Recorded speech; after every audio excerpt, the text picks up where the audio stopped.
The Dave Hooker Show. A presentation of Off the Hook Sports. Objective insight, expertise, top guests. Available on YouTube, Apple, Spotify, and the Off the Hook Sports app. Download now for free. Also available on offthehooksports.com. I compute and obey. Now to Dave Hooker. Ready. All right, here we go. T. Martin days till the Vols play Virginia in Nashville. 15 days. And we've got a monstrous show lined up. A Football Friday with Fred, according to our analytics. He is your favorite guest, so we'll visit with him. That should be a whole lot of fun. Also, Deion Sanders says, fight, fight, fight. That's what he loves. And that's the exact opposite of what Josh Heupel loves. So we'll discuss fighting a little bit as Deion's like, go get in there. Get in there. Beat some people up, even though it's your teammates. There has to be a happy medium. Again, Fred White will join us. We'll discuss bonding in preseason camp because this is the time that you do it because it's brutal, it's hot, and you probably don't want to be there at times. Also, the Johnny Manziel documentary, I saw it. Caleb saw it. We might have different thoughts on that. Just real quickly, let's do Siskel and Ebert. Thumbs up, thumbs down. I'm actually thumbs up. I'm going to give it a thumbs up. Okay, fair enough. Thumbs down. We'll explain why a little bit later. Thumbs down Johnny Manziel as a person, so it's hard to make a good documentary on somebody that has never really reformed themselves, put it that way. Fair. This sounds familiar. Tennessee projected to win 9 games by the FPI, so we'll get into that too. That's a big what the H for me, and it was last year too when Tennessee was an 8.5 over under out of Vegas to win 9 or 7 games. I thought was an easy selection at 9. I did think that they would win 10 last year, very likely. So I wasn't stunned. I didn't know that they would beat Alabama necessarily, but I thought that they would somehow manage their way to 10 wins. But 9-3 is where the FPI has them. And of all the projections, where would you rank FPI, Caleb, in accuracy and what they do? So we're talking PFF, FPI, SP plus. Well, and the AP and coaches poll. I mean, and AP and coaches poll. If we're going based on last year, you go SP plus. I would say if you like SP plus got it relatively right last year more than any other. But on an overall scale, I'd still go SP plus. I'd go SP plus, which should encourage Tennessee fans. No, it should. SP plus is like Tennessee for quite some time. 4 Downs now is brought to you by our friends at Zen Sports, and we're taking a look at the top true freshmen that are entering Tennessee's program and what kind of impact they can have. Let's go. 4 Downs. 4 questions. 4 answers. The Dave Hooker Show. 4 Downs. A presentation of offthehooksports.com. I got some new insight on one of these cats, by the way, Caleb. Like from someone within the program. Yeah, like really good stuff. So I can add to this. So this column up, and it is by Caleb Calhoun on offthehooksports.com. The 5 freshmen most likely to make an impact in 2023, and it's brought to you by Zen Sports, the new sportsbook in Tennessee, revolutionizing the way you earn sports betting rewards. That means no more deposit bonuses that turn into deposit nightmares. On Zen Sports, what you see is what you get with their cash rewards program. You get a lot of cash, like Nico, who we'll talk about. For a welcome bonus, earn an unlimited 5% cash back on your betting volume for your first 15 days when you sign up with the code HOOKED. That's right, unlimited 5% cash back. Keep betting, keep earning with up to 3% cash back on your betting volume every month after that, and refer friends to earn a percentage of their betting volume. cash rewards too. Zen Sports bringing the cash back to Tennessee. So if you bet on sports, you want to be betting on Zen Sports. Zen Sports betting just got better. Hey, Cooper Mays, what down is it, sir? Coop here. First down. Thank you. I appreciate that. And what should people do? Cooper Mays here. Hit like and subscribe. Perfect. First guy up to bat, number 5, as rated by Caleb Calhoun, is Nico Iamaleava. He is the projected backup, and I think that Joe Milton's going to be the guy as long as he's healthy. But you've got him at number 5. Why is that, Caleb Calhoun? Well, Joe Milton's already got hurt once since he's been at Tennessee. Actually, he's gotten hurt twice since he's been at Tennessee. True.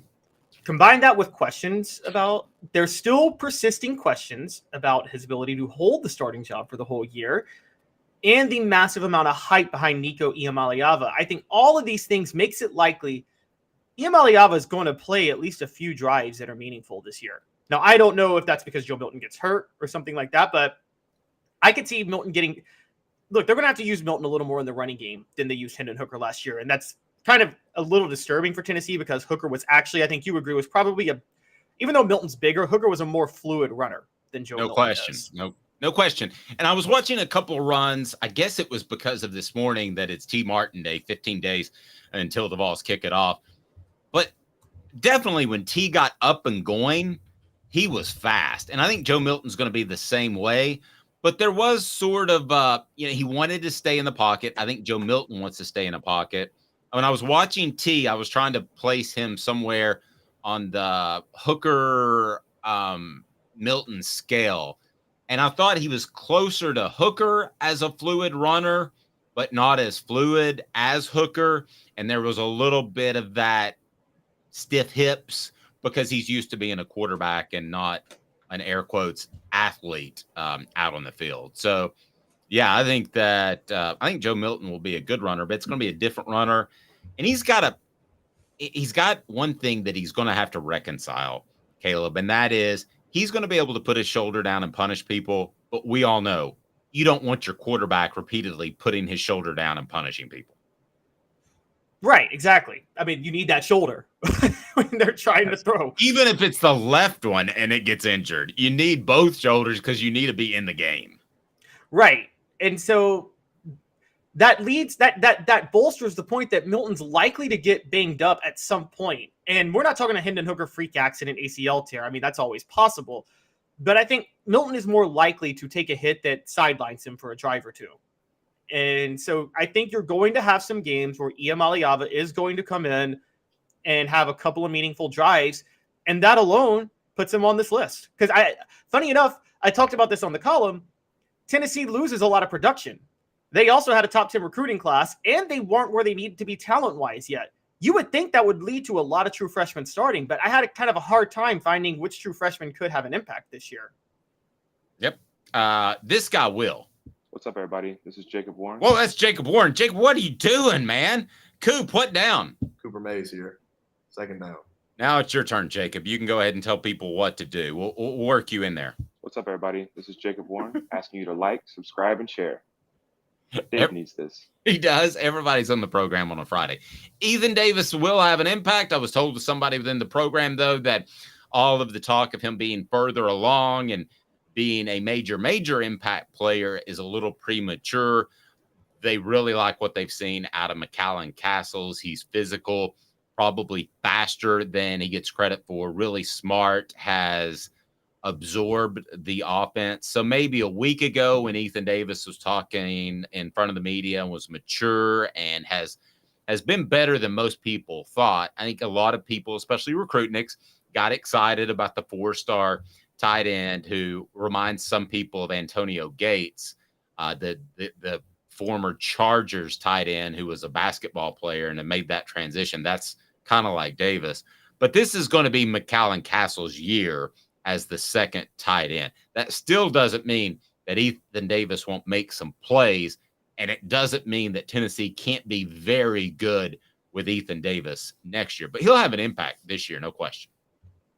Yeah, I think so too. And I think there's Ethan Davis. Ethan Davis, there's a lot of elements you can use with him in the passing game that doesn't apply to a lot of other tight ends. Now, I would say Jacob Warren is a more complete tight end because you can trust Jacob Warren to line it up and block if you need to, which is I have to bring this up a lot. Guys, newsflash, blocking is still a part of playing tight end. It's as much a part of playing tight end as being a receiver. So it's why I don't have Antonio Gates in like my top 5 list of tight ends of all time, because he was a liability. Well, and he chose not to. He had the size and the ability. I mean, that's the frustrating part about Gates is that, I didn't think that Jason Witten really had the fantastic ability to be a great blocker, but he shielded at least. I thought that Gates a lot of times just thought it was like a speed bump. He didn't really want to do it. He just wanted to get over it. Let's go to third down. Cooper Mays here. Second down. Khalifa Keith. Second down. Wait, this is not the Colorado drive. This is not Colorado, Missouri, 1990. Tennessee center Cooper Mays here. Third down. Keeping me straight, Caleb Calhoun. Khalifa Keith. Speaking of alliteration, Caleb Calhoun, Khalifa Keith. First name is John, though. But John Jacob Jingleheimer Schmidt. All right, I got just a quick funny story. My younger brother's name is John Jacob Calhoun, and his name is my name too. All right, sorry. Hi, Khalifa Keith. Okay, so Khalifa Keith, there's no true goal line back this year outside of Khalifa Keith. Princeton Fant held that role last year because Lynette Whitehead got hurt. Fant is gone. Whitehead has transferred. Who else you got other than Khalifa Keith? So I think Khalifa Keith is going to be when it's 3rd and 1 on the goal line. When Josh Heupel last year, which give him credit for this, Dave, Josh Heupel was willing to line up under center last year on those goal line plays and pound it in. I mean, that was old school Philip Fulmer on the goal line. And he did that with Princeton Fan a lot. He's going to do that with Khalifa Keith a lot this year. That's why he's going to have an impact. Give me a good number 15 jersey. Give me a good number. Who is number 15? Jawan Jennings. Okay, Jawan Jennings. I'm going to call myself out. Nobody did on the message board, but I know that T. Martin wore 17. I'm sorry. I'm trying to write a book about the guy, and it's been a crazy thing. I misspoke earlier. It's not T. Martin Day. It is Jawan Jennings Day. Travis says that Keith is going to be another Travis Henry. I'm not completely sure about that, and I don't think they need him to be that, Travis. I think that's a little strong. Travis Henry was like, we always forget this because Henry was such a bowling ball when he took carries. He had speed too. He actually had solid breakaway speed. If you got Travis Henry in the secondary, you could trust him to outrun a lot of defensive backs. And you can't really trust Khalifa Keith to do that. Now, I mean, we forget Travis Henry was Travis just didn't have he didn't have the wiggle. That's what he didn't have. I mean, aside from that, he was everything that Jamal Lewis was, except for the wiggle. But with the wiggle, Jamal Lewis, like you're suddenly grasping air. Whereas if you don't grasp air and you go after him, you might get trucked. Henry didn't have the wiggle, but Henry was fast. I don't think they're going to ask Khalifa Keith to do those sort of things. And Travis Henry too. Let's remember this. In today's football, there's only one elite back, maybe 2 in the NFL that get the majority of the carries for their team. Short of that, there's like the next level down of very good backs. Travis Henry in the NFL was kind of that next level down of very, very good backs. So if Khalifa Keith is half as good as Travis Henry, then the ball has got an absolute steal, right? Oh yeah, and Henry was a Pro Bowler in the NFL. We forget that. He made a Pro Bowl with Buffalo. I remember, I know this as a Titans fan, Travis Henry was there Vince Young's rookie year, and that was a heck of a rushing offense, Vince Young and Travis Henry together. And then there was Vince Young and Chris Johnson 2 years later, which was even more fun. Nope, no doubt about it. And let's get to what down are we on there, Coop? All SEC center Cooper Mays here. 4th down. Gotcha, brother. And get well soon. We want that to happen. So we got the final 2 guys at Jordan Matthews and Arian Carter, both on defense. So I'll ask you this question of those freshmen. I think you clearly believe, because you have them rated 2 and 1, that those 2 will have the biggest impact. I wouldn't argue with your list at all, except that I think that Keith's impact is easier because the position he would play would be a little bit easier. So I might have him at 2. Jordan Matthews, I really like at corner, but I will tell you this, the freshman, if you wanted to do one and then like a big space in the copy of the story you wrote, you could do that because it's Arian Carter and then it's everybody else based off freshmen and what I've been told. Yeah, Arian Carter's a clear-cut number one. It's very clear he's going to be in the rotation this year. The expectations for him and the hype is through the roof. So that's the only one of these lists that's not a projection at this point. That's a no, I know he's going to really start. He's going to effectively start. He may not be technically a starter in the depth chart, but he's going to effectively start because, as you know, Dave, Josh Heupel and Tim Banks run 3 linebackers in a rotation, even if they have 2 on the field at the same time. They did that last year with Juwan Mitchell, Jeremy Banks, and Aaron Beasley. Yep. I mean, let's put it this way. If we weren't crazy covering fall camp and if players were more available, this would be the time to roll out the Arian Carter feature story. That would be what's coming out in Sunday's paper, the old way of playing that, because there is no question he's going to be a factor. David said, love this show. Put that up. We appreciate that. Hit the like and subscribe button if you haven't at this point.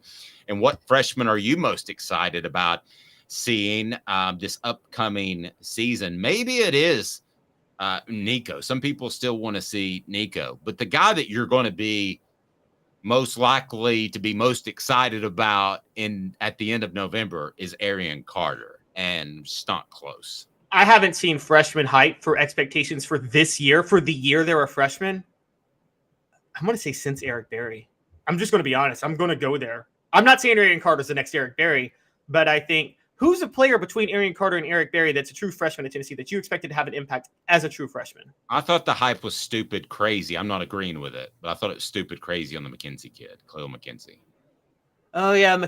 See, I didn't have Khalil projected to start, though, because there was still Danny O'Brien on that team and Shai Tuttle. And it's defensive tackle where you usually don't come in and start. I mean, I agree with you, but as far as the chatter, I thought the chatter was as strong as Berry. Maybe Butch Jones was trying to create chatter as strong as Berry. That could be what that was.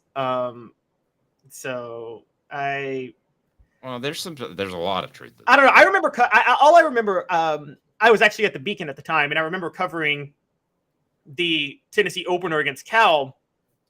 And I'll never forget you. I didn't know you at the time, Dave, but me and you were probably in the same huddle.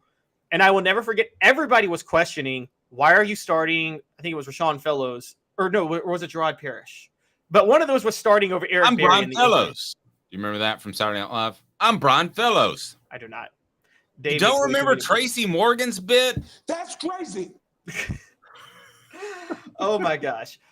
All I'm saying is you were probably in that group, Dave, questioning why are you not starting Eric Berry against Cal? Because it seemed like I wasn't dialed into practices like the other reporters were at the time, but it seemed very clear that Berry was the best player in the secondary immediately, the second he stepped onto campus. Did he not start against Cal? No. I think it was Gerard Parrish that they started against Cal. And it was like one of the it's viewed as it was a typical Fulmer, he's a freshman not ready. And then at halftime, I think they put Eric Berry in against Cal. It's like, all right, we're done. Didn't they give up was it the end around to Deshaun Jackson that they gave up? Maybe they gave up a punt return for a touchdown.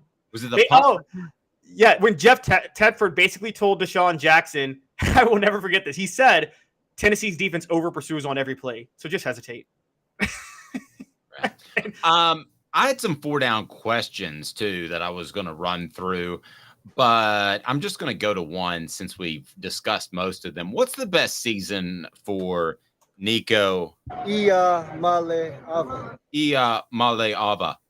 Personally, as a person, as a player, it's probably not to get thrown out there. I mean, the worst would be Joe Milton gets hurt the day before the Florida game and you're out there in Gainesville and that's your first start. So that'd be the worst to me. What's the best for him personally? Is it to sit the whole time? I think it would be probably to play a couple of meaningful drives, but still, you talk about meaningful drives. What's a meaningful drive? Is a second quarter drive against Austin Peay a meaningful drive? Certainly a second quarter drive against most any Tennessee opponent would be. You would think that if things are going well, they might throw him in there against Vanderbilt to get a, quote, meaningful drive. But meaningful drive is truly the game is on the line. So, I mean, it would be nice if he got that, and I'm sure he would like that. But that would mean that Tennessee's not doing so great. It would be best for him personally. What would be best for him personally? Yeah, I'm with you. I think meaningful drive. I just don't know how you do that, but without Joe Milton getting hurt. But I think Milton is going to get hurt a couple of times. This isn't, if you remember Chris Leak and Tim Tebow at Florida, Tebow came in on meaningful plays at Florida the year that Chris Leak was the starter. But that was different because Tebow was such a change of pace from Chris Leak that it was hard to figure out. And only John Chavis was the only person in the world that didn't have any idea that Tebow was going to run the ball on 4th and 1 when he came in for a change of pace. But I think there's not really a change of pace from Nico to Joe, or from Joe to Nico. So I think you don't hope for Joe to get hurt, obviously. But I think for Nico, he does need to play a meaningful drive, but that's only happening if Joe loses his starting job or if Joe gets hurt, and neither of those things you root for to happen. So I'm going to disagree with you a little bit. I think there would be a change of pace. I think Nico's a more fluid runner. I think that you're talking about T. Martin compared to Tony Robinson as far as fluidity and running style. So I do think he would more naturally escape the pocket. It's not worlds different, but I think it's significant. Tennessee is going to go 9-3 according to the FPI. Yes, FPI. Not FBI. Yes, FBI or some other acronym. Here we go. What the? What was he thinking? Release the hounds. The Dave Hooker Show. Keep cool. A presentation of offthehooksports.com. We like the FPI, don't we? We think it's pretty accurate. Yes, we do. With Caleb Calhoun, I'm Dave Hooker. What the H, brought to you by Andy Mason, AndyMasonRealEstate.com. Tennessee an 87.5% odds to win in Nashville against the Cavs. Austin P at home, 98.4%. How about Florida? This one is a bit surprising. And it's brought to you by Andy Mason. AndyMasonRealEstate.com. Best prices and service in the biz. Andy Mason, AndyMasonRealEstate.com. He's got my real estate biz. He should have yours right there in East Tennessee. 40 years of experience in that market. He's awesome. Tennessee, according to the FBI, is an underdog against Florida. 48.9% chance to win. That's technically an underdog. Yes. That is. Well, Vegas had Tennessee as an underdog. 1.5 points. I try to think about this in the past, and I'm looking back through history. I don't know if Tennessee, as long as I've been covering and as long as you've been covering, I can't remember a time that Tennessee was ever favored against Florida in the Swamp. Maybe 2017. That would be the only time I can think of that they may have been favored against Florida in the Swamp. And I'm looking at it now. Somebody else, if you look it up before me, let me know. But I don't know who was favored in the Swamp in 2017. That's kind of the big question. But outside of that, yeah. By the way, SC Scout guy, so we'll get a viewpoint from outside of Tennessee. He likes the Gamecocks, and who can blame him? They're rising, we would think, under Shane Beamer. Says, honestly, everyone I talk to that is not a Vol fan thinks 9-3 is about right. I don't hate 9-3. I just, if I had to bet 10 or 8, I would take 10. But here we go. I mean, it gets started right now that they are underdogs according to the FPI. 48.9% chance of beating Florida. UTSA, 86.9% chance. I thought was a little bit high. South Carolina, 77.9% chance. SC Scout guy, sorry about that, but I'm not surprised. A&M a little bit closer, 66% chance of beating the Aggies at home. This one is one of the more stunning ones.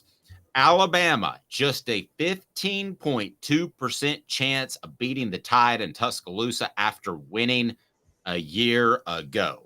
What? I mean, that seems very low to me. I mean, I was going to think maybe 25%, 30%, but 15% chance? particularly when Alabama should be worse this year. Based on FPI, listen to me, FPI data points and the way they do this, Alabama should be considered a little bit, actually significantly worse this year than they were last year. And so that kind of throws me off. And don't forget this. 2 years ago, Tennessee was within one score of Alabama in the fourth quarter. And that was when Tennessee was still rebuilding under Josh Heupel. So, yeah, this one's kind of a little shocking. And I'll also say this. One of Nick Saban's biggest weaknesses, Dave, if you looked at throughout his history as a defensive coach, is what he does his first time facing a quarterback that he's never faced before. And this is going to be his first time facing Joe Milton or Nico Iamaleava. Here's the other thing. As he kind of goes a little bit more ball control, Saban does. I always thought the one knock on him was that he would take the air out of the ball, sit on the ball a little bit in the second half. And it almost crept up and cost him, especially against Lane Kiffin in 2009. Then he went to the up tempo with Lane Kiffin, and that wasn't the case. It was Alabama up by 28 or 30 in the second half. So they didn't do that as much. But I thought there were times they had a 10, 14, 17-point lead, and they kind of sat on it. Does he go back to that thinking? If he does, I think that's good for Tennessee in any up-tempo offense. But 15%.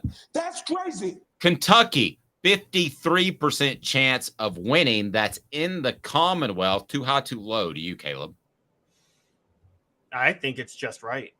I think it's exactly where it should be. I think it's close to a coin flip. And this is where, I think Kentucky is so much more dangerous than we realize because it's on the road, because Kentucky's coming off a bye, because Kentucky has a better quarterback than last year. I don't care what anybody says about Will Levis. I don't care what Mel Kiper says. Devin Leary's better than Will Levis. And because they have a better offensive coordinator this year. UConn, 96% chance of winning. Tracy Morgan, what does that say about the Huskies? You suck. Yep, pretty much. Yeah, pretty much. Wasn't that the guy? Wait, Tracy Morgan didn't say that. No, that was Happy Gilmore. No, yeah. By the way, greatest. Yeah, jackass. Shooter McGavin is the greatest movie choke job of all time in sports. Blew a 4-stroke lead on the final 6 holes when Happy Gilmore had a broken shoulder. That's true. That's true. He really dropped the ball, and most people would withdraw, but his grandmother's house was on the line, so he had to keep playing. It's funny. Back in the day, Randy Edsel used to listen to my show on Facebook when we would broadcast on a local radio station and Facebook.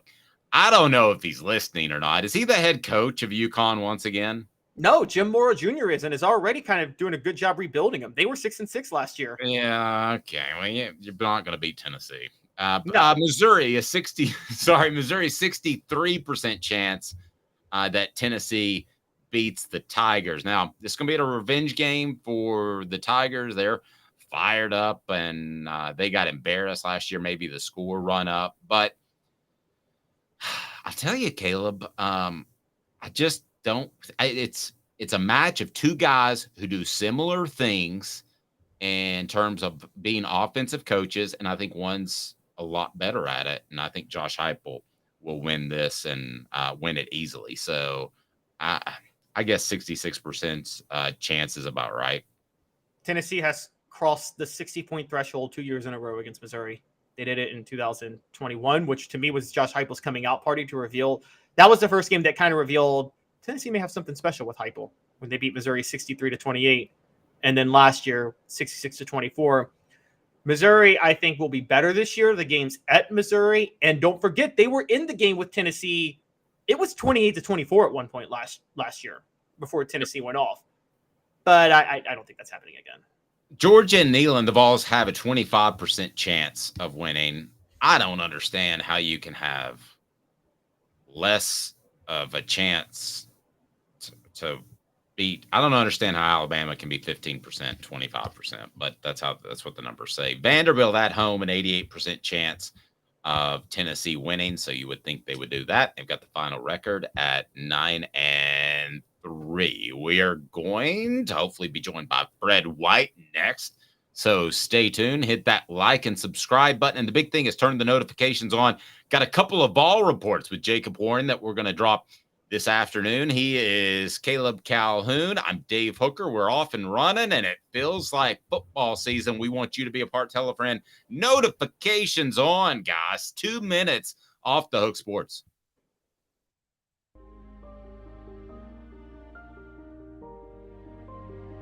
Our family has been creating one-of-a-kind pieces of jewelry in West Knoxville since 1986. Each piece is a combination of unique processes that bring your idea to life. Every day in our shop, a truly special item with a story all its own is being manufactured in our facility, bringing the history and family sentiment into a whole new generation of life. We're grateful that you chose us to be Knoxville's best jeweler, a title that we value and respect. Because to me, being a jeweler and owning a jewelry store are not the same thing. I'm Rick Terry. I'm a jeweler, and we want to be your jeweler. Kingston Pike and Campbell Station Road in the heart of Farragut, and downtown on Gay Street right next to the Tennessee Theater. Hi, Mike Davis here with City Heating and Air, reminding you to always dare to compare. Our team provides quality local heating and air service, installation, and maintenance across East Tennessee. We use only the best equipment like American Standard heating and air conditioning for your residential, new construction, or commercial needs. Honesty, dependability, and customer satisfaction have been the cornerstones of our business since 1961. City Heat and Air. Dare to compare. These mountains hold and defend a spirit far better than moonshine. A drink that holds flavor, that becomes necessity. A hard cider made and relished by folk who are as hearty as they are legend. A refreshment that can only be found in one place, with a taste that makes you say, give me 3 bottles of the good stuff. Tennessee Cider Company, where necessity can be found. Who's this guy? Hello, wizard. The Dave Hooker Show, Who? a presentation of Off the Hook Sports. What? YouTube, Apple, Spotify, and the free Off the Hook Sports app. Back to Dave Hooker. Say something insightful for a moment, Caleb.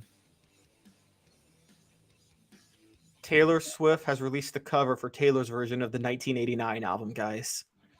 Who's excited about that? I know Dave is. Not me. Checking in on Fred White. So hopefully he'll be able to join us here momentarily, as I know Fred has a lot going on, but we'll connect with him. And guess who we're going to talk to next week? I will go ahead and provide a hint. He played defensive end. He had a great career in the NFL. His team is often spelled by its fans. Team name. His professional team, you mean? Professional. Yeah, they don't go VOLS, Vols. But which, that's not the worst chant in the world. Pretty sure I know who you're talking about. Who is that? It is Sean Ellis. Yes, it rhymes with Ron Dellis. But there'll be a couple of Jacob Warrens up there too. And Fred and I had a chance on the Celebrate 98 series brought to you by Tennessee Cider Company, tncidercompany.com. Use the promo code HAT and you will get some free swag with any purchase. So you can purchase their cider just about any place in the United States of America. We did kind of a hall of fame and who's the toughest, who was the hardest worker, the most competitive, but you couldn't pick Al Wilson. So you could not pick Al Wilson, and Fred couldn't pick himself to take him out of that equation. So that's what we did. It was pretty cool, and we enjoyed it. That is up on the YouTube page now. So subscribe, like, and turn those notifications on. And Rocky Top Tom says, I'd rather listen to Chinese opera than Taylor Swift. I'm going to back Caleb Calhoun. A very good friend of mine, actually, Stacey Oliver, who just wrote her first couple of pieces for the website. She talked me into listening to the Karma song, and I'm going to give kudos. That's pretty strong. I'm not saying that it's elite singer like a Whitney Houston or even even a Christina Aguilera had a big voice, or an Aretha Franklin. It's not that, but it's better than a Madonna or another female singer from back in the day. So I'm coming around. How about that? Are you stunned right now, Caleb? Whenever anybody gives her a chance, they fall in love. I never accuse her of having the greatest voice either, but she's got the greatest songwriting ability of all time. She does. And does she write her own songs? Do you know? Oh, yeah, she writes them all because she's a genius. I don't think that you know that. I think you just said that. Well, she has a writing credit on every one of her songs. So. Oh, she does? Yeah. Is it her and somebody else, though? Over the past few years, it's been her and somebody else, but her original first 6 albums was exclusively her. I didn't know for the longest time that Elton John's partner wrote most of his songs. And by the way, I don't care if you think Elton John's cool or not. You go to one of his concerts in his prime, your mouth's going to drop wide open. He was actually playing at Thompson Bowling Arena. Me and my wife had only been dating for like 3 months. And we drive by and the guy goes, $50 a ticket. And I said, I've got $14. He goes, I'm not taking that. I need at least 50 for the both. And I said, I've got $14. I'm a student. So he let us go in. We were on the 13th row center to see Elton John. Didn't even know he was playing at Thompson Bowling Arena before we saw that. And you talk about an incredible show. Elton John was unbelievable. Fighting? Are we tussling a little bit? Because it appears that's the case. I'm your Huckleberry. Let's get what the H. What the? What was he thinking? Release the hounds. The Dave Hooker Show. Keep cool. A presentation of offthehooksports.com. All right. Here's what Deion Sanders did. And if you haven't seen the video or heard about it, it's kind of old school. And I feel like Deion Sanders tries too hard to be old school at times. I really don't know what I would do if he said, you have to call me coach to address me, which he does. I've never called a guy that I've covered coach. He says, you got to call me coach. You can't say Deion. I mean, I've said Phillip, Josh, Wayne, Derek, Butch. I mean, I actually felt goofier about calling a guy Butch than coach. But so here's what happens. A tussle breaks out, which happens in preseason camp.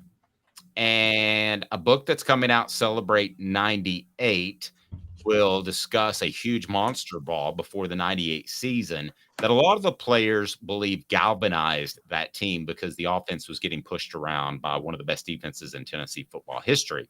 So fights happen, and a lot of times they're good. For the record, Josh Heupel does not believe in fighting in practice. That is not allowed.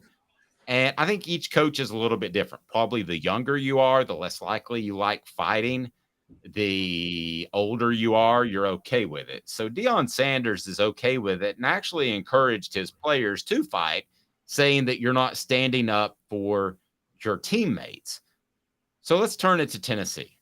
Should the Vols be fighting, or should they walk away from a fight, or is there a happy medium? I've been around practice and a lot of fights, well over a dozen, and I've covered probably 1,000 practices. So it's not unusual. It's always just been part of it. I think if Caleb and I, if we had to go outside in the backyard and run into each other 80 times a day for about 20 days during the month of August when it's hot, we would probably fight. So I think it's part of football. Caleb, your thoughts on fighting in preseason camp? Well, first I want to say it's really rich coming from Deion Sanders, who was notorious for avoiding contact when he played. Like, that was his thing. He didn't even try to learn how to tackle.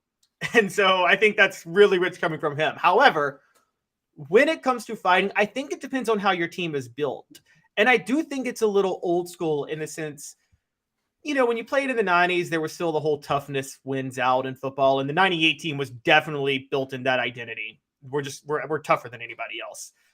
But if you are I don't like to use the term finesse, but I do think Tennessee is more of a execution-oriented team now with Josh Heupel. I don't think fighting is as crucial because they're more focused on executing, not just out manning you in one-on-one matchups all the time. And so I think there's a little bit of a difference now. So I don't think it's a big deal that Josh Heupel doesn't like fighting. I mean, it reminds me of Peyton Manning in the NFL. Peyton Manning was obviously about more about out executing you. So he didn't like fighting in practice with his teams. He really didn't. And he even said one time, you fight, you're going to get a 15-yard penalty and cost your team the game. And so it's not like the 90s, 80s tough defensive-minded teams that, the Jimmy Johnson Hurricanes or the 90s Vols or anything like that you wanted to fight because you wanted to reestablish your dominance. To take it to basketball, the bad boy Pistons wanted to fight. They wanted to establish their dominance by fighting. The Bulls didn't want to do that because they had the star power, so they didn't really care. But you can't back down either, which I think that's what Deion Sanders was talking about. Travis asked, who would win a fight, Dave or Caleb? Let's bring Fred White in, and we'll get Fred's thoughts.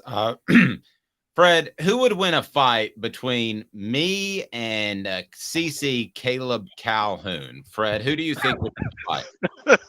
Well, I don't want y'all to fight. First of all, I don't condone violence. But, well, Caleb, you better run. If David grabs you, might be over with. So, this depends on how big the ring is. Dave is older than me, but he's a workout warrior and he doesn't drink. That's two advantages in his favor that, Well, I'll go ahead and tell you the answer to the question. It's the 30-second over-under rule. If Caleb stretches it to over 30 seconds, I don't do cardio, so I'm gassed. And then Caleb could just, bounce and move and tap me and tag me and wear me out. If I can get a lick in out of my first 3 swings, I'm going to win. After that, you're going to be dog tired, I'm assuming. But after that, I'm going to have to lay down and take a nap and say, Caleb, you won. Oh, my gosh. What do you think of fighting in practice? And you may have not heard us talking about this, but Deion Sanders chided his players for walking away from a fight in practice. What did you make of that? Listen, one of the reasons why I knew we were going to be a really good team and we were tough was the fight. You guys, if you have not listened to Celebrate 98, you need to go check it out. We talk about big fights on there, and the one big fight we had before that 98 season was an all-out brawl, offense versus defense, and it was intense. But you also knew one thing. Every last person on your team was tough as nails. You knew that. I remember hearing Coach Foreman say one spring, I think he regretted this after the fact, but said, you know what, guys? It hasn't been one fight reported all spring. I don't understand what's going on. We used to know guys were tough because they would at least go out and have a fight. And right after that, we had about 10 of them. But it was the problem was it was in the public with other people. But it was you told us to fight, coach. We fought.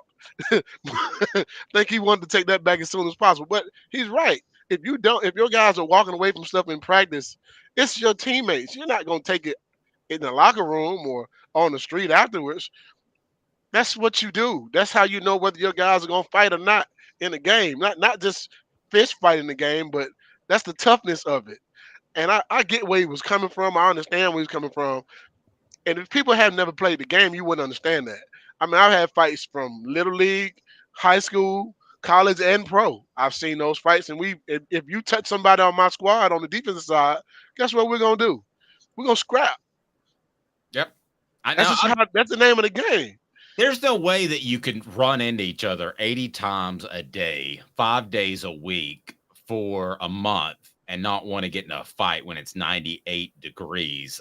Robert says brothers fight, period. They do. Here is, in my opinion, the difference. The generation is different. So Fred said the most wise thing way back in the Celebrate 98 series, and I've taken it to heart. Immediately when they walked off the field into the locker room, it was done. It was it. Nowadays, I don't know that this generation would have the maturity. I don't want to sound like the old guy. Get off my lawn. I don't know the old guy right now. I know. I don't know that they would have the maturity to put it down, Fred, and let it go. That's part of your culture in your locker room, though. Okay. You got to create that culture in your locker room.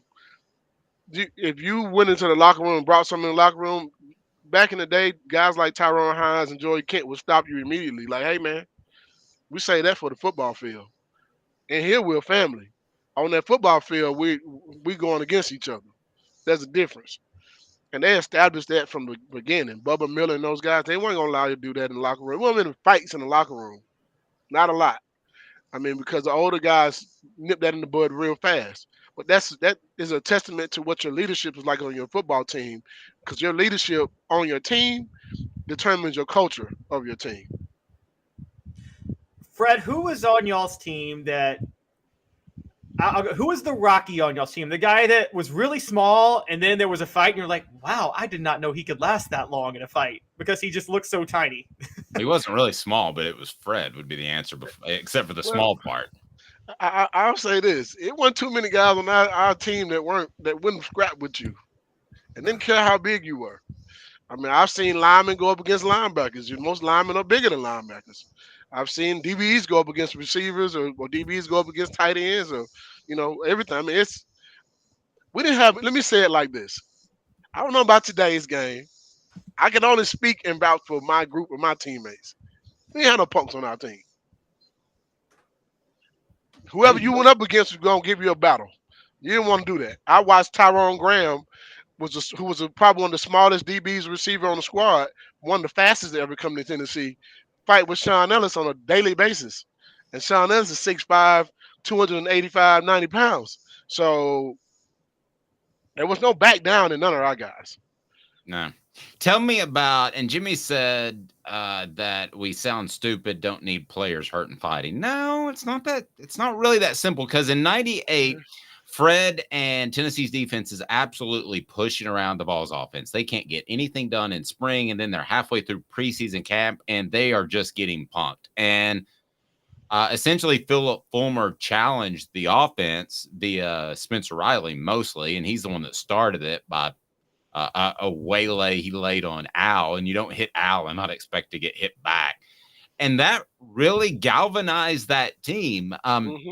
It would be too strong to say you don't win a championship without that fight, but it did mean an awful lot, Fred. It meant an awful lot. Hey, Jimmy, you man, I don't know where you played the game in or what level you played it at, and I'm not trying to go at you. I'm just being honest. I haven't had a good football team that I ever played on that we didn't have some fights. Period. Not one. The only team that was horrible was the 2000 San Diego Chargers. We went 1-15, and we fought damn near every day.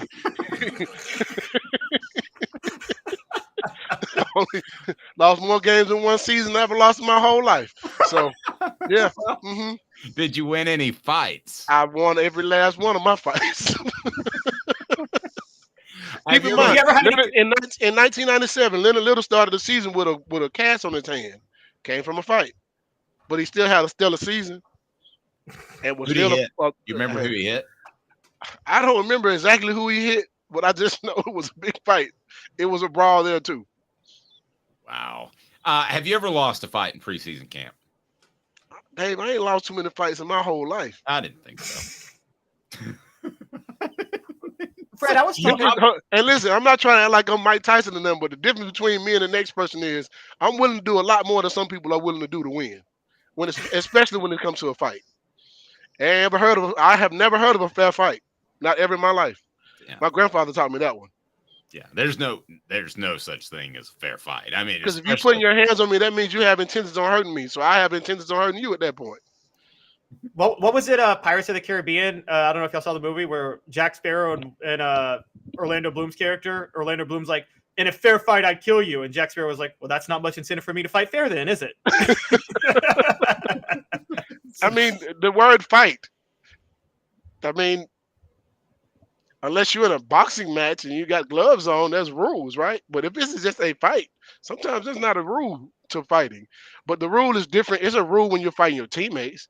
You don't go below the belt. You don't try to hurt someone. It is really just it's a mano-a-mano macho type of thing, really. And it's finding out if your teammates are tough or not. If you when you first got to Tennessee, somebody was going to try you. And the guy who tried me when I first got here as a freshman was Chester Ford. And Chester Ford is one of the strongest guys that ever played at UT. I mean, he's a fullback who will knock your head off. I never forget him trying to scrap with me. But I knew one thing. I'm not scared of anybody. I'm going to make sure you understand I'm not scared of anybody. I may lose this battle, but I'm going to win the war. Because you got to see me the next day, and the next day, and the next day, and the next day. I'm going to win one of them battles. All I need is one win. So you were okay. Fred's role, let me give a little bit of insight, was oftentimes mentoring the freshmen.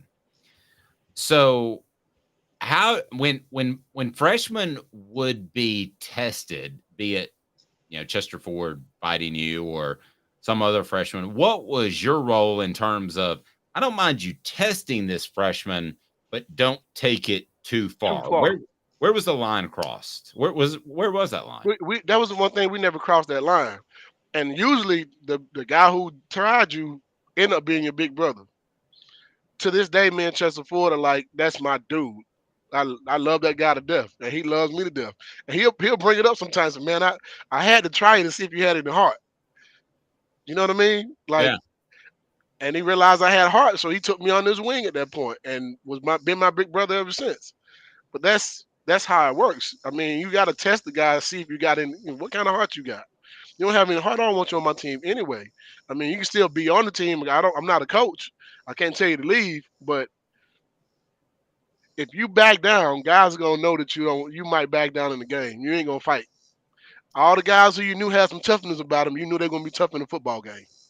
It's tough to get us all together sometimes because we're spread out across the nation on Off the Hook Sports, but we are going to be in Dallas for SEC Media Day. So maybe Fred could come along, and as like a team building thing, he could just beat the hell out of Caleb. I got other ways of testing Caleb. I don't want to fight him. Well, I'm the guy, I will say, y'all can younger generation shame me because I'm the guy, if I were on the practice field, I'm not fighting. But if you're fighting, it's going on the internet. And it's going on the internet because of me. I'm the guy I will make sure to appropriately film it from the right angle, and World Star is going to get it. Hey, so I don't fight no more unless I have to. If I'm fighting, that means my life depends upon it. That is the only reason I'll be fighting. I wouldn't be able to move for 5 days. You remember how you used to get in a fight, Fred, and the next day you were kind of sore, and especially I did. And when I was 18, 19, I'd get in a fight, and the next day I was kind of sore. And now I wouldn't be able to walk. Well, Dave, I'm going to tell you the difference between me going to the gym and you going to the gym is two different things. I got two nephews who I need to make sure they understand that Uncle Fred is still the dude. So if you ever try me, I'm going to make sure I can whoop you. That's why I go to the gym. I go to the gym just in case somebody tries me and I have to defend myself. I go do kickboxing because of that. I go do Muay Thai because of that. I need to make sure that if I ain't stronger than you, I got other ways of beating you, just in case I have to have a situation where I have to have hand-to-hand combat. Plain and simple. Just for the record, Fred White goes to do chest day, lays down. What are you using? How much weight are you using for reps on chest? It depends. We do a different type of workout. We start out at 185 for 20, 215 for 225 for 15. Then I go 275 for 10, 315 for 5. Then I go back down to 225 and I do 2 sets of as many as you can do. The goal is to get 20.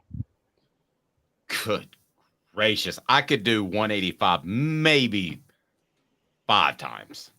Fred, were you the if I could do an analogy, were you the Steven Jackson on the Vols? And for those who don't get the reference, when Ron Artest went into the stands in the greatest fight of all time, the Pacers-Pistons brawl, Steven Jackson was like, I don't care who started it. My brother's in the stands, and I'm going to go beat up some fans. Was that you? Unequivocally, without a doubt. That's my teammate. That's my brother. He might be wrong, but I'm not going to let him go through that situation and get beat up. And that's my teammate. I'm going to make sure I go up there to get him out of there. If I got to fight my way to get him out of there, I'm going to fight my way to get him out of there. If I got to fight to get to him, I'm gonna do that too. But I will tell him he's wrong at the end of the day. In the moment, I'm gonna make sure I save my teammate. Plain and simple. Well, Steven Jackson didn't try to get him out of there. Steven Jackson was like, "I want some punches in here too."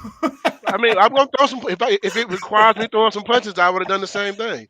That's my teammate. I'm gonna make sure he's good. Now, is it right or wrong? It may be wrong, but I'll guarantee you one thing: that's my guy. That's my teammate. I'm going with him. Same thing Dion is saying. If my teammate is fighting the DBs and they all jumping my guy, don't you run away from that. You better go over there and help him. Yep. He needs to know you got his back. Plain and simple. Fred, by the way, Rocky Top Tom says personal umbrella policies don't cover liability arising from fighting. But if they did, Fred would be the guy to call. How do we get in good hands, Fred? Well, listen, you need another type of policy for that, by the way. you can be in good hands if you give us a call at 770-381-0367. You can also look us up on every social media platform there is, Facebook, Twitter, Instagram, Fred White Allstate. And just as hard as I hit on the football field, we hit the same thing trying to get you a good quote. So we try our best to make everything work for you guys. And I go fight for you just like I'll go fight for my own teammates. Nice. Toughest fight you were ever in? Toughest fight I was ever in? On the field, on the field or in practice? On the field or in practice. Yeah, not in some other situation. Yeah, all right. No, those weren't tough anyway, Dave. But I'm just kidding. But I had a buddy exactly like Fred, like his size and his build. He wasn't nearly as fast.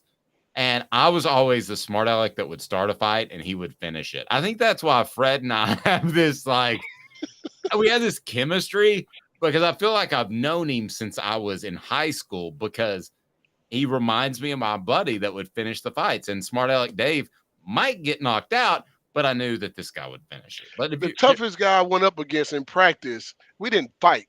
It was just the toughest guy I had to go up against. When we did the Tennessee drill, if anybody knows, it's like the old Oklahoma drill. It's the same thing. We just call it Tennessee drill. You take a receiver and a DB, and you go up against each other. I got to beat the block to get to the running back that's running the ball behind him. The toughest guy I had to go up against was David Martin. David Martin ended up being a tight end in the NFL. He was a really big receiver at UT, and he was very strong too. But I had to go up against David Martin because it was no other receiver that could. I could ragdoll anybody else. Let's be honest. I don't care if it was Bobby Graham. I don't care if it's Peerless, Cedric. None of those guys could block me. The only guy that had a chance of blocking me was David Martin. And that was the best battle I would have when it comes to Tennessee drill.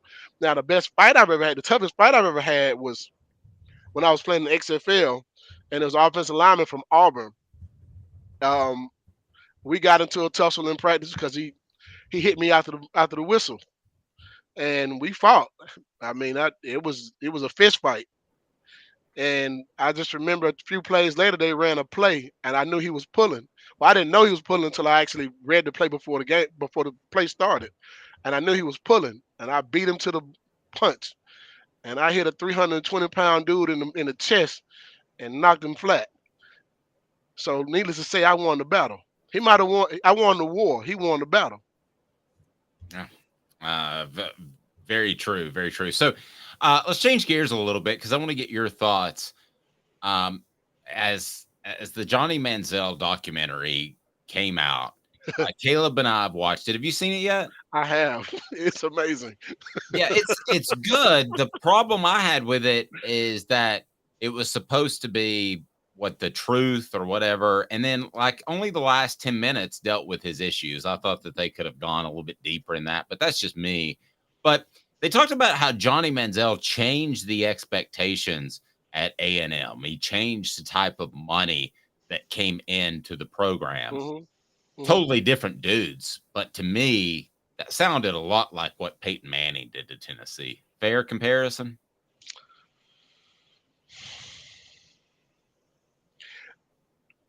We had some really good players before Peyton came, and we've had some really good ones after Peyton came. But I think Peyton Manning's class changed UT, in my opinion, forever.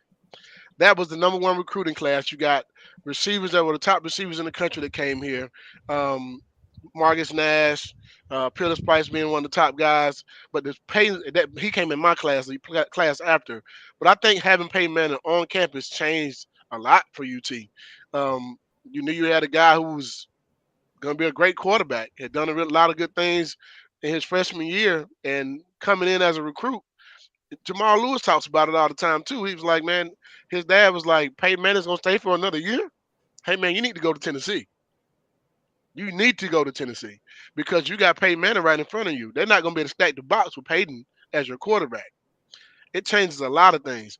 We got offensive lineman. Jarvis Rito was the number one offensive lineman in the country. He was a super five or something like that in the country. He was the number one tackle in the country. He came to Tennessee, that same class with Peyton and those guys. Terry Fair came from Arizona.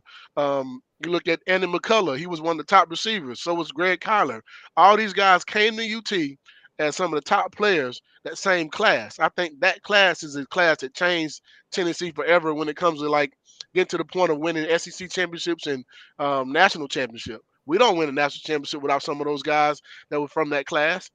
I mean, that's those guys are what started that 95 class and that group that was already there. That group changed football at Tennessee forever, in my opinion. It made us tougher. They taught us how to win, and they gave us the culture. You came in as number one class, but you had to follow the rules of everybody else. We got rules in this locker room. We got leadership in this locker room, and you got to wait your turn to be a leader. And I think those things are what helped us get to the point of winning the national championship. But yeah, Peyton Manning coming here absolutely changed it. So you're telling me that, sorry to interrupt, Caleb, but I want to get you in here. Are you telling me that Jamal Lewis probably doesn't come to Tennessee if Peyton Manning goes to the NFL in 97? He's probably going to Nebraska. Wow. Pretty darn insightful right there. Mr. Calhoun? Fred, it's funny you said one thing about you got to follow the same rules no matter what. Do you think that's something that may have derailed Manziel and Kevin Sumlin at Texas A&M in the sense that it was very clear to me from the documentary? They said there's one set of rules for Johnny Manziel and then another set of rules for the rest of the team. I think it was part of their downfall. I think it's one of the reasons why Kevin Sumlin is no longer there. He's my cousin too, by the way. But wow, did not know that. Yeah, he's my cousin. Like first cousin? No, he's like my third cousin, but Gotcha. He's my cousin.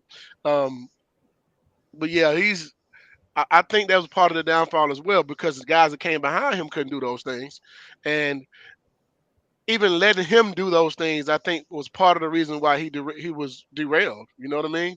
That makes you let a guy do all those things as a freshman and a sophomore, gets to the NFL and gets more money. Man, you can put money in someone's hand, it's gonna make them more what they already are. There was no coming back for him. After I saw that documentary, I realized and I was like, man. I remember having a conversation with someone who was a part of the Browns organization, and I had already heard some of the things about Johnny Manziel and his partying.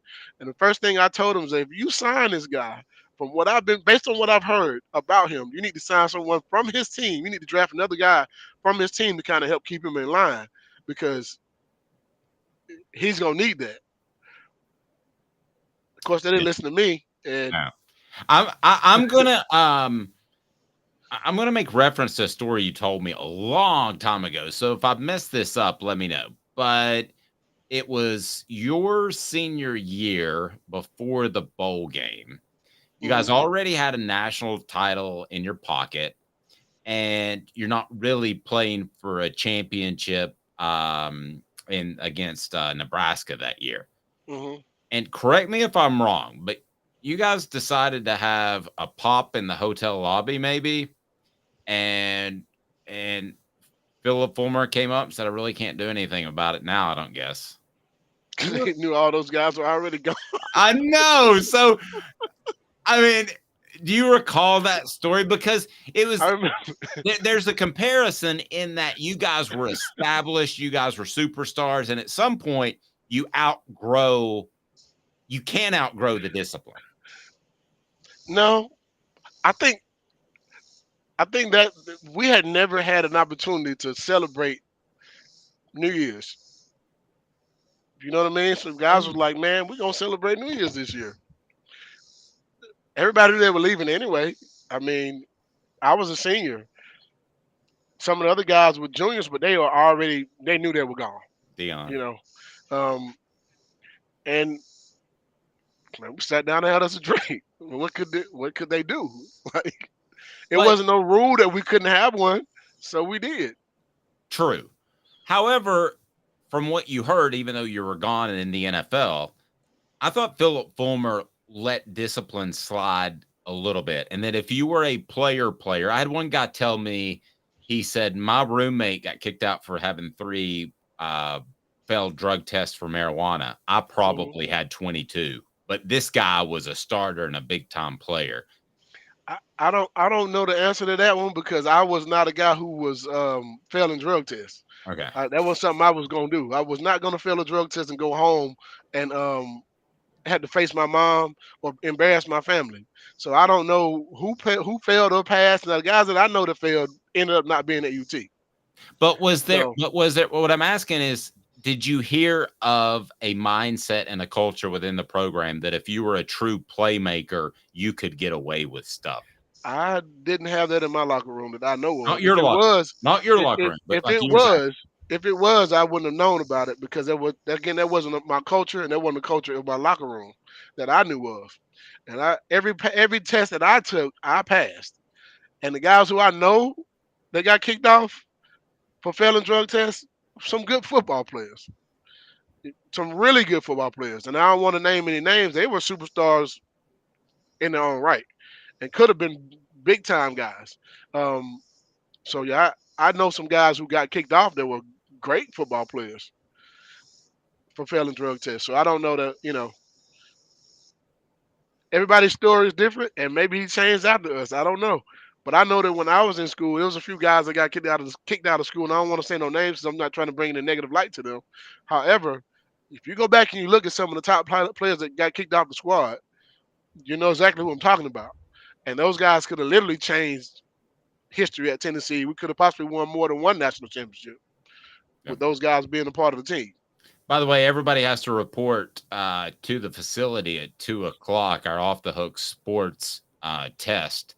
We got a P test coming up. So I know I'm going to pass. Caleb, are you going to pass it? Fred, can I borrow? Never mind. I know I'm going to pass. I guarantee you. I'm just going to say it is legal where I live. So, Caleb is stoned as a bat right now. Is this Tennessee? I didn't know it was legal in Tennessee. I don't live in Tennessee. Yeah. Caleb's all out there.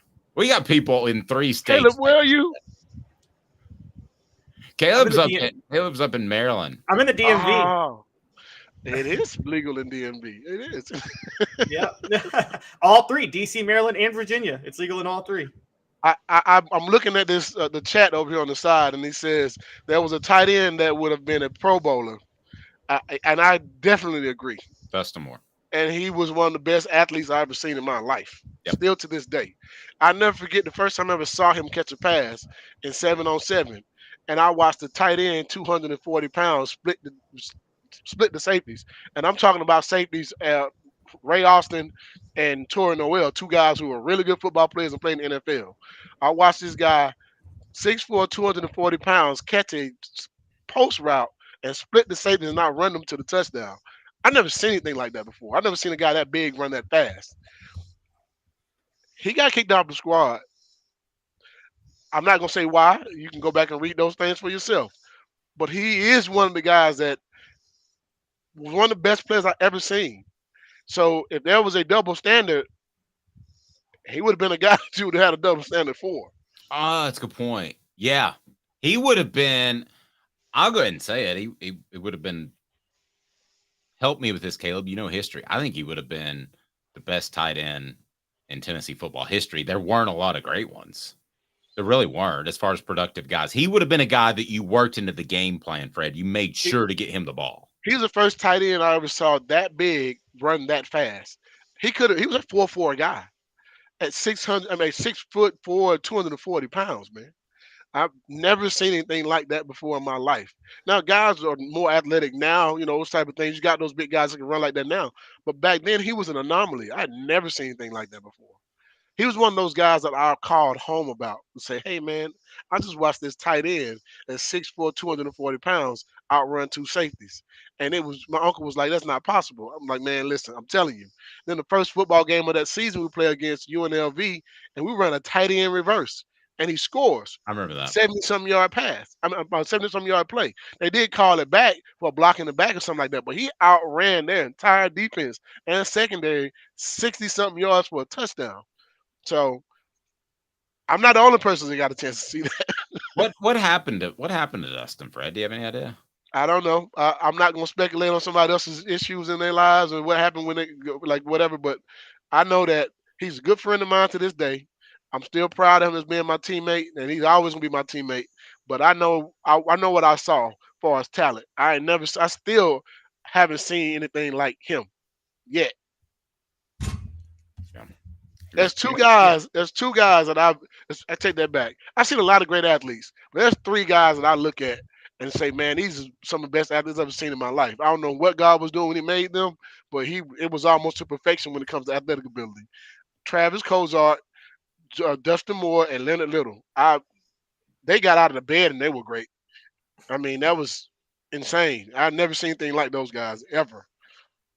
I feel like I was a great athlete, but I ain't never seen anything like them before. And I'm still waiting to see something like them.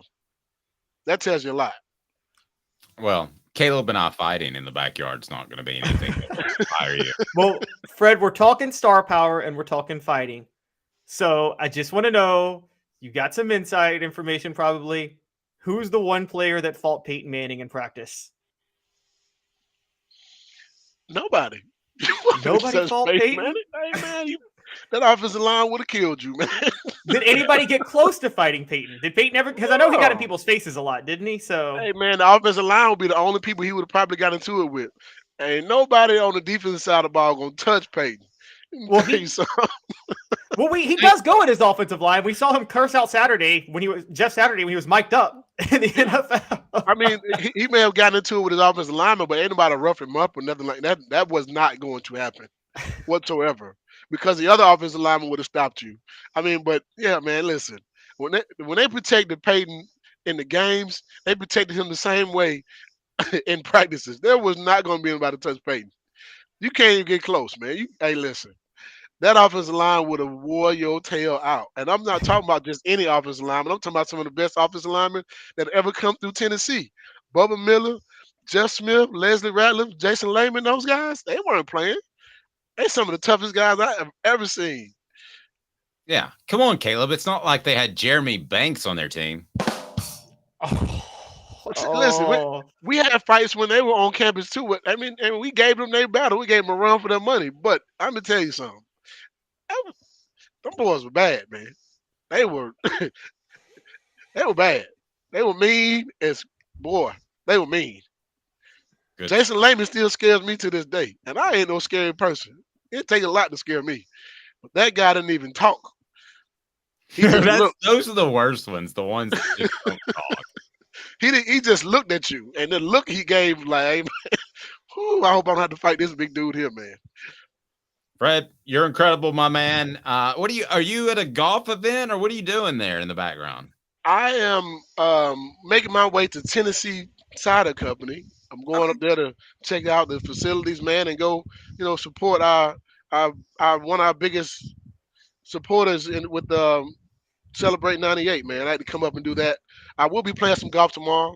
By the way, if you got some good golf courses out there, man, I'll take an invite anytime you got one.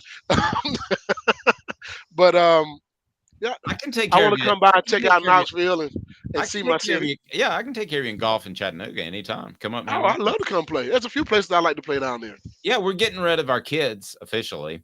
So that's like 12 days away, I think. So, man, we've got a place to stay and everything for you. So definitely, man. Kind of a big hippie goofy town that doesn't know and a lot. Fred can lose a fight to Bob Barker on the golf course. Now I might lose that fight. He was actually a boxer in the Marines. Did you all know that? I had no idea. Bob Barker was a boxer in the Marines, and they pitched that idea to him, and they were embarrassed to pitch the concept of fighting. And he was like, I'm all for it. And the real Bob Barker. Wow. That's pretty cool. Love that. Oh, wow. I didn't know that. Drew Carey just ain't the same. And No. But Price is Right. I like Bob Barker. What was the best show when you were sick at home and you could watch anything you wanted to because you weren't going to school that day? Well, Dave, we couldn't just watch anything we wanted to. If you were gonna stay at home, you had to watch whatever my grandmother was watching, and she was watching God and Light and whatever the stories that were on at the time. I can't remember the guy's name, but Victor Maitland. That's remember his name. All My Children. That's the other one. Yep, that's what you were watching. You were watching some Price is Right too. You watched whatever she was watching. You weren't watching what you wanted to. You couldn't go in the room and watch TV. You gonna sit here with grandmama and watch it on the couch. Mine was The Price is Right, and I still remember sitting at home sick one day, and a guy kept going. They go, "What's your bid?" And he goes, "$4.20, Bob." And then the next time it comes around to me, he goes, $4.20, Bob. And he kept betting. He kept bidding $4.20. I'm like, what does that mean? I'm like, my mom goes, just don't worry about it. All right. Well, I'm gonna have to stand in front of God one day and say that mine was Maury, and I laughed at the worst stories when I would watch Maury. I was just falling over laughing at some of those horrible stories. But it's like those are real people's lives, and it's like I'm out here just laughing. I always felt like Maury couldn't wait for the next commercial break to get a cigarette. He just looked like he needed a cigarette at all times. Fred, Allstate, Google Fred White Allstate. Get taken care of. Tennessee Cider Company. Use the promo code HAT, and you will get some free swag with great cider. I noticed they had some new flavors. They can ship it just about anywhere in the United States. So, guys, have a fantastic weekend. The next week we talk, we will have football. It's week 0, and it's not the same. But then the next one, we've got Tennessee football. So, Fred, can't tell you how much we appreciate you coming on. Caleb Calhoun, have a fantastic weekend. Thanks again, Fred. Man, no problem, guys. It's almost football time in Tennessee, baby. Let's go. It feels like it, doesn't it? Something happened like in the past 48 hours where I guess know, right? That's why I came. That's another reason why I came to Tennessee and get that. I just got to get that feel. It smells like football. Let's go, baby. I remember Bobby Bowden said we interviewed him when he got the General Nealon Award, and he said he had retired, and he said, well, I don't know what it's going to be like in the fall because I usually have to go to the restroom a lot more. I'm like, what do you have, like some sort of bowel issues when you get close to football season? And he goes, no, I really got to pee a lot more. Bobby Bowden, when it got close to football season, had to pee a lot more. We leave you with that. This has been a presentation